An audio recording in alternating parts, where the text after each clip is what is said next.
Africa hamba nomnye wathi uYesu hamba nomnye nihambe ngababini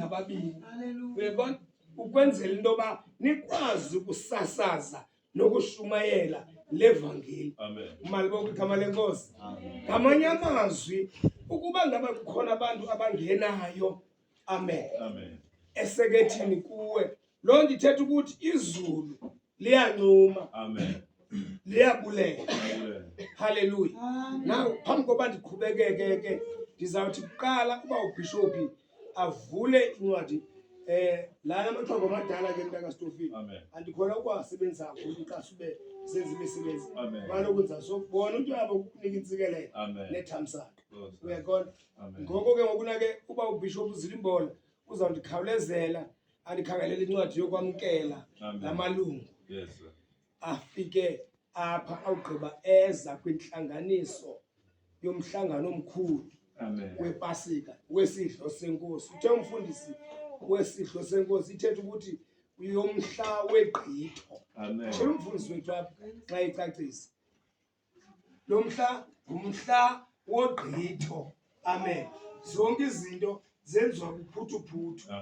uthi inyama ayityiwa iphekiwe ityiwa yosiwe amen iyojiwe bekwe emlilweni haleluya into ebangela uba inyama ibekwe emlilweni ithi ke ngokulanto intsingiselo yokubekwa kwenyama emlilweni livumbi elimnandi elizawuphuma kula mlilo libheke ebantwini ligcwalise indlu liphume ngefestile libheke ebantwini batsho abantu babe nomdlathu umntu yanuka kamandi ke le nto yojiwayo ingathi itsho kwelitala alandele haleluya malibonke igama lenkosi so ndizama ukuthi ukuba ke ngoku uphumela vumba malibonke inkosi yethu funeka liphume ivumba levangeli libheke ebantwini ligqiba ilizwe lonke kwakumiselwe kuloo nto ngokuya kwakutshiswa laa nyama usenzela into yoba ize ke ngoku bathi bona beyidla nje ibibheke ebantwini iphuma ngevumba igcwala indlu iphumele phandle ibheke kwihlabathi lonke malibonke igama lenkosi zama ukuthi ke mzwa kwethu ngamagama amafutshane masizame ke ngokukhawuleza tata ubishophi nizandinceda ke njengoba setshilo ku-program director ndizasebenzisa nina ke bomama bonyulweyo mama unosakhele archbishop Matholo nomama unosandla bishop Zilimbola unonyulile ke uprogram director ndizasebenzisa nina nizawuthi ke ngoku ngemveni koba sibafundele le ncwadi amen uyaqonda sawuthi bafundele le ncwadi kwenzeke ke ngoku into ethi bayalwe amen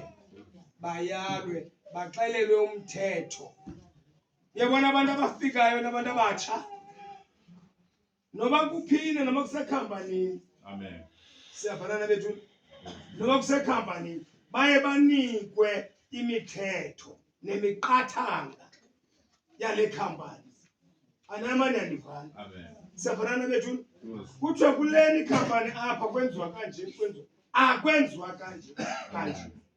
phambi koba ke baqalise ngokuna kungena endimeni haleluya nam ndilungiselela into yoba ke ngoku ze bazive nabo into yoba tshini kuyacaca into yoba sifike endaweni ngoba phambi koba sibe singabantu abathi singabalapha sinikwe imithetho nemithethwana inkosi ke mayibonge laa nto kuthiwa ngabantu abakhomishinayo ngesilungu zii-laws and disciplines inkosi ke mayibonge ukwenzela into yoba bayazi into yoba le ayenziwa le iyenziwe kuhanjwa kanje mayibonge inkosi sincede ke bishop yami usimele ngenyawo tata ukuze ke ngoku ingoma nje ethozamileyo mama uMngwandi uthathele nje itulo mamfundisi xa ugqiba mama uNdyavana akabikho right ndizocela ke alusenze namaxesha